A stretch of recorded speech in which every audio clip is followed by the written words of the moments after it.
Cheers, y'all. How's it going? I thought for today I would do things a little bit differently, get back to my roots of sort of the OG running vlogs. I used to do kind of a mix between a training update and a day in the life, but changing it up by doing a hyper realistic version of that. I feel like anytime I've done like a day in the life highlight or a training vlog, as most people do, I tend to highlight the best aspects of running or the things that are going super well, and don't necessarily show the darker parts or the parts that I'm struggling with. I think I try to be honest in when I'm talking about like how I'm feeling, how certain runs are going, but I'm obviously going to frame those things through a lens that puts it in the best light, and that has gotten hard to do recently, to be perfectly honest. My training actually started out pretty solid for the year preparing for the Gasparilla Distance Classic. The volume wasn't quite where I wanted it to be, and I knew that was going to provide a challenge on race day, just because of how substantial that distance or those multiple distance races were.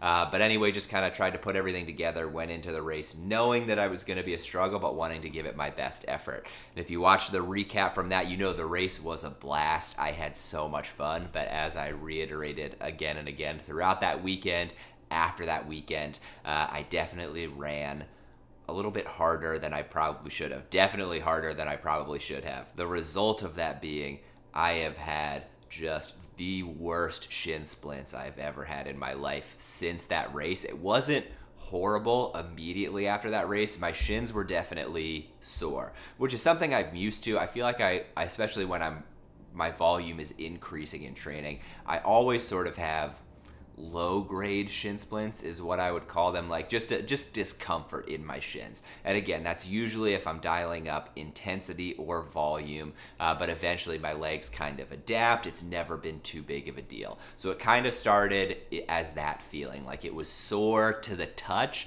but not necessarily sore when I was running. Wasn't too worried about it. So took some time off after the Gasparilla Distance Classic, went for a 3-mile, just easy run, testing the waters. I think it was the weekend after. Felt pretty good, felt very relaxed, pace felt good, heart rate felt good, weather was beautiful, loved it, everything went great. After that run, later that day, could feel the soreness in my shins building up. And I was like, all right, that's not a great sign. Don't love to see things getting worse immediately following your run. Obviously then indicating that running is making it worse or exacerbating the issue. So decided to take another couple days off, started icing my shins a little bit, stretching out the calves, massaging under the shin where I could. Then a couple days later, tried to go for another easy 3-mile run. And I think, well, actually I was planning to go for a 5-mile run. I only made it 2 miles. And that it was basically 1 mile out, 1 mile back. That whole first mile was me just fighting with myself, like, am I doing this? Is there a benefit here? Or am I just making it worse, trying to push through the pain? I was trying to figure out, like, where am I at mentally? Is this a legitimate issue that I am just fighting through because I feel like I have to? Or am I looking for an issue, and if I get a few miles in, maybe my legs will warm up and this will feel better? But it was, I wouldn't say excruciating, but it was very painful with every step, kind of a burning sensation again in the shins. I was like, all right, this isn't great. It's definitely getting worse. And the rule of thumb I use for myself a lot in running with injuries is, if you are faced with an injury or you feel sore, you feel something building up, you're trying to decide if you can run through it or not. I usually say it's okay to run through, depending. I don't want this to be a blanket statement, not a doctor by any means, but for myself, if I have a little bit of an issue, a little bit of soreness or something like that, I will run through it so long as it doesn't impact my stride. If I can still run the same and I don't feel like it's altering my stride in any way. And then the other test is it's not getting substantially worse after each run. Those are kind of my 2 markers for, is this something I can run through or not? And I would say pretty early on, this started altering my stride, just in that I was trying to like pull back how heavily I was landing on my feet each time because the impact was stressing my shins so bad. And so then the worry started to set in because, again, this was the most painful my shins have ever felt in years. I don't know the last time that they've ever been this sore. And so after that run, ultimately decided, you know what, okay, we're going to take a step back. We're going to stop running altogether, really focus on the stretching, strengthening some of those support muscles, and icing to hopefully get that inflammation down. And I was pretty confident in that decision also because the rest of that day, shins continued to be pretty tender. I was rocking the UFOs all day to try to take some of the weight and stress off of my feet, off of my shins, and that certainly helped. But my shins were just very, very tender through most of the morning. And even since then, walking around, I notice it just walking around day to day. Again, I've been doing stuff to try to alleviate that, lots of ice, and so hoping that I am now in a space where I can go out for a test run, just bouncing around on my feet. It feels okay. I think, again, it's still going to be sore, but I'm hoping it's the soreness that won't impact my stride, and my legs will slowly adapt to over time. It's been a couple of weeks since that last run, so fingers crossed we are ready to give it another shot. So that is the intro to today's hyper-realistic training vlog, running day in the life, however you want to say it, and now it's time for the important part, convince myself to actually get out the door on this run. The other major challenge I'm facing is one I think I've talked about in the past, but running is really the bedrock of my daily routine, my discipline, my ability to kind of stay motivated and stay on task with all the routines throughout my life. So as soon as that is taken away, it is very easy for the rest of the blocks to start to crumble down. Luckily, kept most things together over the last couple of weeks, but the thing that I've noticed that I've been getting progressively worse at is just getting up and getting started in the morning. I am the type of person that when my alarm goes off, I need to get up right away, get out of bed, and get moving. If I don't, if I snooze the alarm once, if I decide to stay in bed, put on the TV, pick up my phone before getting out of bed, it becomes exponentially more difficult for me to get out of bed, and I just end up snoozing the alarm over and over again, or just turning it off and staying in bed, and the motivation to get up and get going just dwindles more and more every minute, and I have certainly noticed that trend progressing over the last couple of weeks, especially most recently. Then you add daylight savings onto that. It's dark when my alarm goes off in the morning, so that just makes it even harder to get out of bed. I still don't have runs to get up for, so there's no reason for me to be needing to get up that early, and so I've found that I've just been staying in bed longer and longer each day. And so here we are today. It is almost 8 o'clock. My alarm was set for 6. Turned that off as soon as it went off. I'm working from home, so I have no rush to get into the office, but stayed in bed until close to 7:30. Got up, started making this video, and I'm going to try to get out the door within the next couple of minutes to go for this brief 30-minute run before work starts at 9. That is some insight into my brain. Again, that is the very real struggle that I go through every day, and I know now that I've let that slip, it is so much harder every day to, like I said, just start the routine. And now that I'm trying to get the running back up and going, trying to build some productivity into the morning routine, I know it's going to be a fight with myself over the next couple weeks every day, just forcing myself to get out of bed when the alarm goes off. I know it'll come back. I know I've been in the place before where I'm the person, the alarm goes up, out of bed, energized, ready to go, but I have let that collapse over the last several weeks, and so I've got my work cut out for me trying to get back in that routine. The good news, at least, is that it is beautiful outside right now here in New York. It is mid-40s right now already at 8 a.m. It has been, I don't know if we've broken 60 yet over the last couple days, but it is just so nice outside. Feels like spring, and that has certainly motivated me to get back out and want to try a run, see how my shins are feeling, because of the jealousy and FOMO I've been experiencing, seeing everyone's running posts celebrating the early signs of spring, and so I'm certainly eager to get outside for a non-freezing cold winter run, and just hoping my legs are ready for it. I would say I'm going in cautiously optimistic. I think there will certainly be discomfort. My shins are still sore. I still notice it every now and then.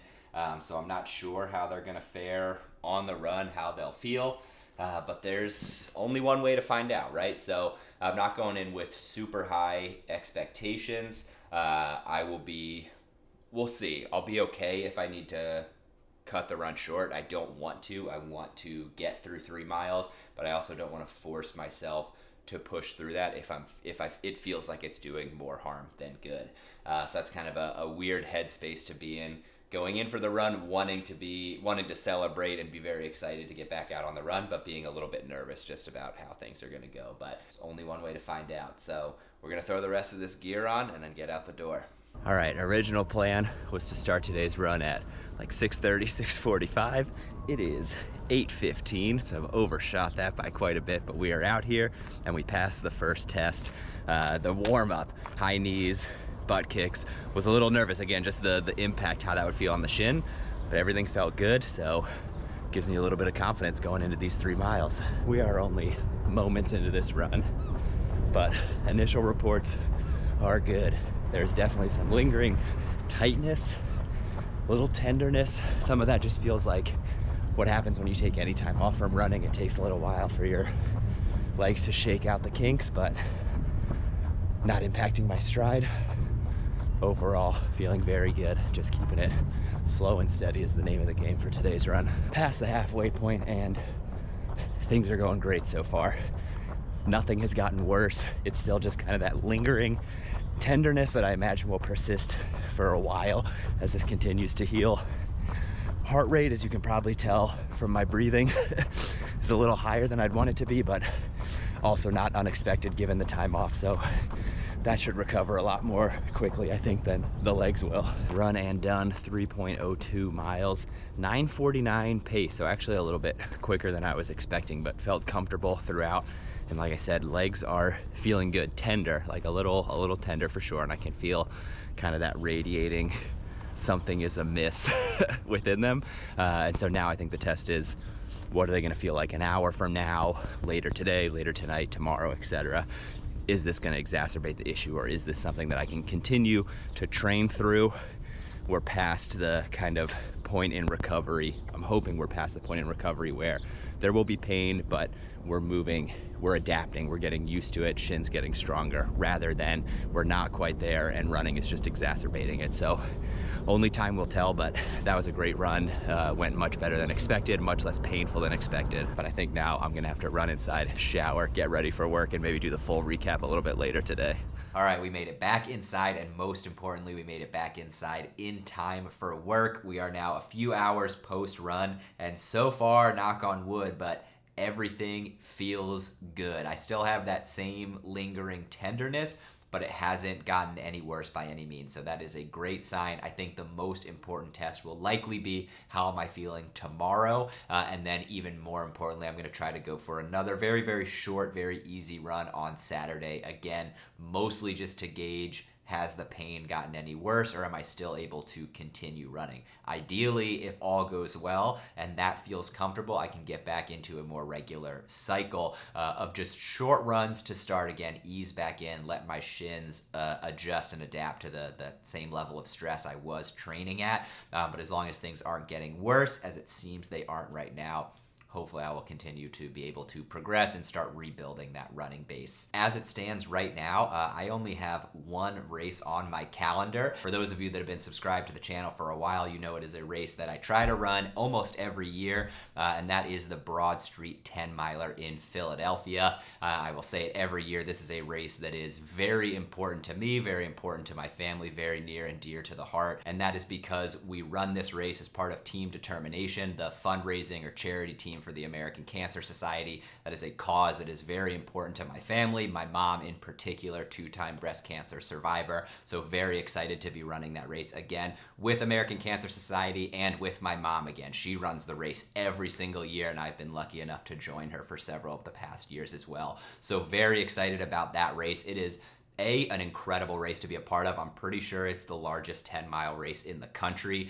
So tons and tons of folks come out to cheer on and spectate. And it is just a straight shot 10 miles net downhill. So you add all of that in with the fact that we are raising money for an incredible cause. And it is just such a moving experience every year. If you feel so inclined, I will drop the fundraiser link down below. I say this every year, but every dollar helps. Every single dollar is going towards a great cause. I'm running this year, I mentioned, with my mom. My wife is joining us as well. But this year in particular, I think will be especially impactful. I have a very dear friend of mine who was just diagnosed with his third recurrence of a very rare form of Hodgkin's lymphoma. And so unfortunately, that cancer is back, and he just began his latest round of chemo this past week. I say this year will be incredibly impactful, because we will absolutely be running for him and knowing that hopefully this money will help to fund research to help find cures for these rare types of cancers that can be so debilitating, but also his wife will be joining us as well on the team. So very, very excited to have her join us for this year's race.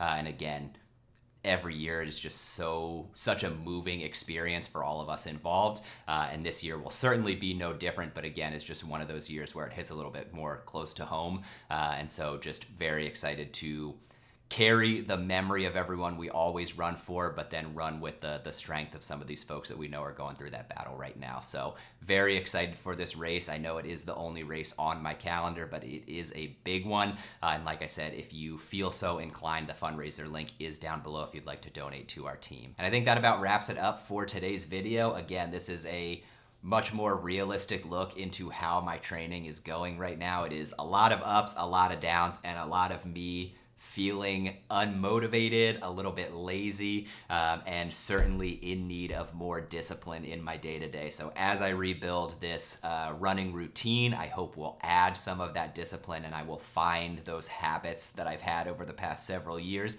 and just get into a more sustainable running training program. The Broad Street 10 miler is a little over a month away, month and a half away, and so not a ton of time to get ready for that, but obviously have some fitness carried over from this latest training cycle. So I am very excited to get back to it. I am very excited to be putting in the work for this race in particular. I hope your training is going better than mine is currently, but hopefully as good as I hope to be in the next couple weeks. And until next time, I'll see you around.